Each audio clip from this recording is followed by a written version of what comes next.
Hello student. आज के इस वीडियो में मैं डिस्कस कर रहा हूँ मॉलिक्यूलर चैपेरोन्स को। ये एक बायोकेमिस्ट्री का इम्पोर्टेंट टॉपिक है जो प्रोटीन फोल्डिंग में आता है। आपको पता है प्रोटीन क्या होती है? अमाइनो एसिड का लीनियर सीक्वेंस होता है जो कि फोल्ड होके सेकेंडरी, टर्सरी और क्वाटरनरी स्ट्रक्चर बनाता है। और हमें पता है कि प्रोटीन के फुल्ली फंक्शन करने के लिए प्रोटीन का फोल्ड होना जरूरी है, अदरवाइज प्रोटीन इनएक्टिव या एबनॉर्मल हो जाती है।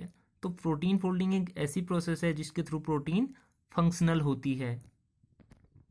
लेकिन हमारा टॉपिक प्रोटीन की फोल्डिंग से हट के मॉलिक्यूलर चैपेरॉन पे है। लेकिन मॉलिक्यूलर चैपेरॉन हमारा प्रोटीन की फोल्डिंग से ही रिलेटेड है और प्रोटीन की फोल्डिंग में वो हेल्प करते हैं। तो मॉलिक्यूलर चैपेरॉन सबसे पहले हम जानेंगे कि मॉलिक्यूलर चैपेरॉन हम किन्हें कहते हैं। The molecular chaperone are a class of proteins which requires for folding of many proteins. Actually जो प्रोटीन की फोल्डिंग है वो प्रोटीन सिंथेसिस के साथ साथ सिमल्टेनियसली होती रहती है और सेल में न्यू फंक्शनल प्रोटीन बनते रहती है। लेकिन कुछ प्रोटीन ऐसी होती हैं जिनकी फोल्डिंग के लिए या उनकी रीफोल्डिंग के लिए हमें मोलिकुलर चैपेरोन्स की रिक्वायरमेंट होती है। तो सबसे पहले हम जानेंगे कि मोलिकुलर चैपेरोन क्या होते हैं। ये प्रोटीन ही है। ये एक प्रोटीन है जो अदर प्रोटीन की फोल्डिंग को असिस्ट करती हैं। सेकेंड है they prevent incorrect folding of proteins, क्योंकि प्रोटीन की फोल्डिंग समटाइम किसी वजह से कोई एबनॉर्मेलिटी से सेल में हमारी इनकरेक्ट भी हो सकती है। तो जो हमारे मॉलिक्यूलर चैपेरोन हैं ये प्रोटीन की इनकरेक्ट फोल्डिंग को प्रिवेंट करते हैं और उसकी करेक्ट फोल्डिंग करवाते हैं। तो यहाँ पे हम कह सकते हैं कि मॉलिक्यूलर चैपेरोन ऐसी प्रोटीन्स हैं जो अदर प्रोटीन की फोल्डिंग को करेक्ट करती हैं या इनकरेक्ट फोल्डिंग नहीं होने देती या उसे रीफोल्ड करती हैं। सेकेंड थिंग है कि मॉलिक्यूलर चैपेरोन के अदर फंक्शन भी हो सकते हैं और वो फंक्शन क्या है? जैसे फर्स्ट फंक्शन उसका है रीफोल्डिंग ऑफ स्ट्रेस डीनेचर्ड प्रोटीन, क्योंकि प्रोटीन आपको पता है आसानी से डीनेचर हो जाती है, प्रोटीन का डीनेचुरेशन हो जाता है। तो यहाँ पे उसकी रिफोल्डिंग मॉलिक्यूलर चैपेरोन की हेल्प से होता है। सेकेंड फंक्शन है फॉर्मेशन ऑफ ओलिगोमेरिक चेन या स्ट्रक्चर। थर्ड फंक्शन है protein trafficking via membrane. And fourth function है help in proteolytic degradation of other protein, और ये अदर प्रोटीन के डिग्रेडेशन में हेल्प भी करती हैं। नेक्स्ट पॉइंट है कि molecular chaperone are ubiquitous in nature. ये यूबिक्विटस होती हैं, दैट मीन्स कि they are found in both prokaryote and eukaryote. लेकिन सबसे पहले इन्हें खोजा गया था यूकैरियोट इकोलाई में। एंड सबसे अच्छा इसका एग्जाम्पल है मोलिकुलर चैपेरोन का जो हम पढ़ते हैं वो है HSP, जिन्हें हम हीट शॉक प्रोटीन कहती हैं। हीट शॉक प्रोटीन क्यों कहेंगे? क्योंकि ये ऐसी प्रोटीन है, ये तब सिंथेसाइज होती हैं जब हम सेल को हाई टेम्परेचर से एक्सपोज करते हैं और ये इनका अमाउंट वहाँ पे इंक्रीज हो जाता है, इसलिए इन्हें कहा जाता है हीट शॉक प्रोटीन, कि इन्हें हीट शॉक लगने पर ही ये सेल में सिंथेसाइज होती हैं, इसलिए इन्हें शॉर्ट नेम HSP के नाम से जाना जाता है।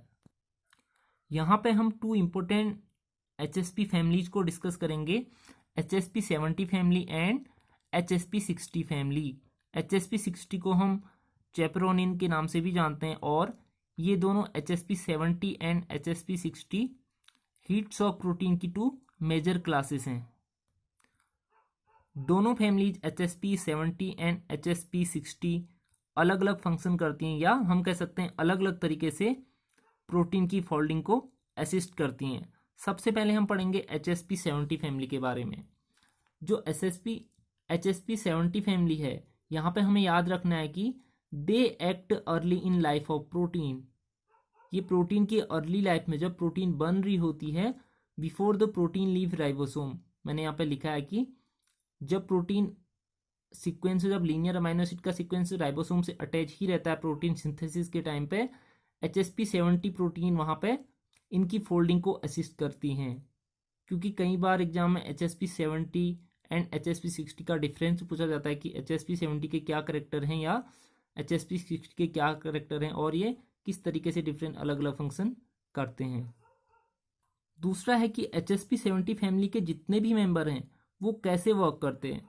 तो मैंने यहाँ पे लिखा है HSP70 पॉलीपेप्टाइड, बिकॉज जो हमारा हीट शॉक प्रोटीन है या जो मोलिकुलर चैपेरोन है वो ऑलरेडी प्रोटीन ही हैं जो अदर प्रोटीन के फंक्शन को या उनकी फोल्डिंग को असिस्ट करती हैं। तो जो हीट शॉक प्रोटीन की पॉलीपेप्टाइड है वो दो अलग अलग रीजन में डिवाइड होती है। एक रीजन होता है, एक सेगमेंट होता है जो एटीपी हाइड्रोलाइज करता है, एंड सेकेंड जो सेगमेंट होता है they bind to hydrophobic segment of unfolded protein. यहाँ पे आपको याद रखना है कि जो हमारी अनफोल्डेड प्रोटीन है उसके हाइड्रोफोबिक सेगमेंट से वो अटैच होगा। कौन? हमारा मोलिकुलर चैपेरोन या HSP।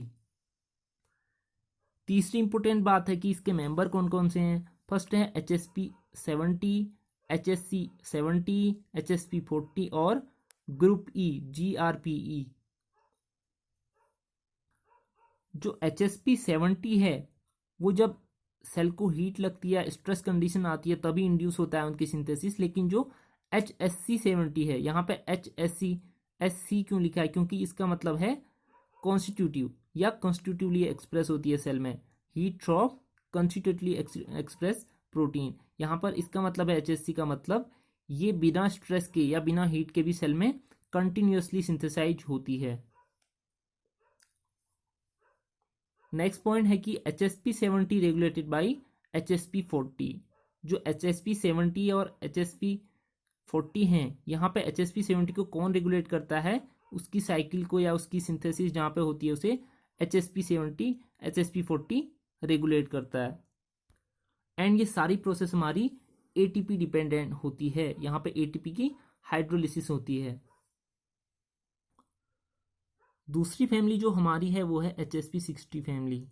इन्हें हम कहते हैं शॉर्ट में चैपेरोनिन्स। वहाँ पे मैंने मोलिकुलर चैपेरोन बोला था, लेकिन यहाँ पे हम इसे शॉर्ट में बोलते हैं चैपेरोनिन्स। HSP60 को they act later in protein life. आपको हमेशा डिफरेंस से याद रखना है कि HSP70 अर्ली लाइफ में प्रोटीन की वर्क करता है और HSP60 लेटर लाइफ में। कब? After it has been synthesise, जब प्रोटीन की कंप्लीट सिंथेसिस हो जाती है तब ये वर्क करते हैं। और ये वर्क कैसे करते हैं? हमने HSP70 में पढ़ा कि HSP70 पॉलीपेप्टाइड या प्रोटीन के दो अलग अलग पार्ट होते हैं। एक सेगमेंट होता है जो ATP हाइड्रोलिसिस करता है, सेकेंड सेगमेंट यहाँ पे हाइड्रोफोबिक रीजन से अनफोल्डेड प्रोटीन के बाइंड होता है। लेकिन यहाँ पे एक अलग होता है यहाँ पे मैकेनिज्म, ये एक बैरल शेप्ड स्ट्रक्चर फॉर्म करते हैं। HSP60 के जो मेंबर हैं उनमें एक बैरल शेप्ड स्ट्रक्चर होता है, उन्हें हम कहते हैं isolation chamber. The isolation chamber provide favourable environment to refolding of unfolded protein. तो यहाँ पे जो एक आइसोलेशन चैम्बर बनाते हैं हमारे मोलिकुलर चैपेरोन HSP60 फैमिली के, वो एक फेवरेबल इन्वायरमेंट प्रोवाइड कराते हैं अनफोल्डेड प्रोटीन को, एंड वहाँ पे भी ATP की हाइड्रोलिसिस होती है और प्रोटीन रीफोल्ड हो जाती है। और इसके इंपोर्टेंट मेंबर हैं HSP60 एंड HSP10। लेकिन यहाँ पे HSP60 को फर्दर 2 अलग अलग ग्रुप में डिवाइड किया गया है, क्योंकि यहाँ पे जो यूकैरियोट और आर्कीबैक्टीरिया में जो हमारे HSP60 के मेंबर हैं वो अलग अलग होंगे, और जो यूबैक्टीरिया, बैक्टीरिया या प्रोकैरियोट या यूकैरियोट के माइटोकॉन्ड्रिया एंड क्लोरोप्लास्ट में होंगे वो अलग होंगे। जो ग्रुप फर्स्ट है वो कहाँ पे फाउंड होते हैं? हमारे mitochondria and chloroplast of eukaryote. Because जो माइटोकॉन्ड्रिया और क्लोरोप्लास्ट हैं वो किससे सिमिलरिटी रखते हैं? प्रोकैरियोट से। इसलिए जो ग्रुप 1 है वो प्रोकैरियोट में और माइटोकॉन्ड्रिया एंड क्लोरोप्लास्ट में हमें देखने को मिलेगा। इससे सबसे पहले आप याद रखिए ग्रुप 1 पहले आता है और प्रोकैरियोट भी यूकैरियोट से पहले इवॉल्व हुए हैं। ग्रुप सेकेंड में हमारा आता है साइटोसोल ऑफ यूकैरियोट, क्योंकि साइटोसोल यूकैरियोट के साइटोसोल में ग्रुप सेकेंड के होते हैं, इसलिए यहाँ पे आर्कीबैक्टीरिया यूकैरियोट से सिमिलरिटी रखता है, इसलिए यहाँ पे आर्कीबैक्टीरिया या आर्किया या यूकैरियोट के साइटोसोल में ग्रुप सेकेंड के HSP60 फैमिली के मेंबर हमें देखने को मिलते हैं। तो ये है हमारा मोलिकुलर चैपेरोन के बारे में, उनका classification HSP70 and 62 important families हैं उनकी। और मोलिकुलर चैपेरोन क्या है हमने ऑलरेडी डिस्कस कर लिया कि मोलिकुलर चैपेरोन एक प्रोटीन है जो अदर प्रोटीन की, जो कि miss folded incompletely folded protein है, उनकी फोल्डिंग को असिस्ट करती हैं। इनके कुछ अदर फंक्शन भी होते हैं, देन हमने पढ़ा था। और ये प्रोकैरियोट और यूकैरियोट में दोनों में हमें देखने को मिलती हैं, और बेस्ट एग्जाम्पल है हमारा HSP। देन आपको दोनों में कुछ डिफरेंस और सिमिलरिटी याद रखनी है। जैसे इनमें सिमिलरिटी है कि दोनों में ATP की हाइड्रोलिसिस होती है, और लेकिन वर्क दोनों अलग अलग तरीके से करते हैं। एक प्रोटीन की अर्ली लाइफ में करता है, एक प्रोटीन की लेट लाइफ में, और दोनों का वर्क करने का मैकेनिज्म अलग अलग है। आपको याद रखना है कि बैरल शेप स्ट्रक्चर कौन से HSP बनाते हैं, HSP 60 फैमिली के मेंबर। तो आज की वीडियो में मैं सिर्फ इतना ही डिस्कस कर रहा हूँ मॉलिक्यूलर चैपेरोन को।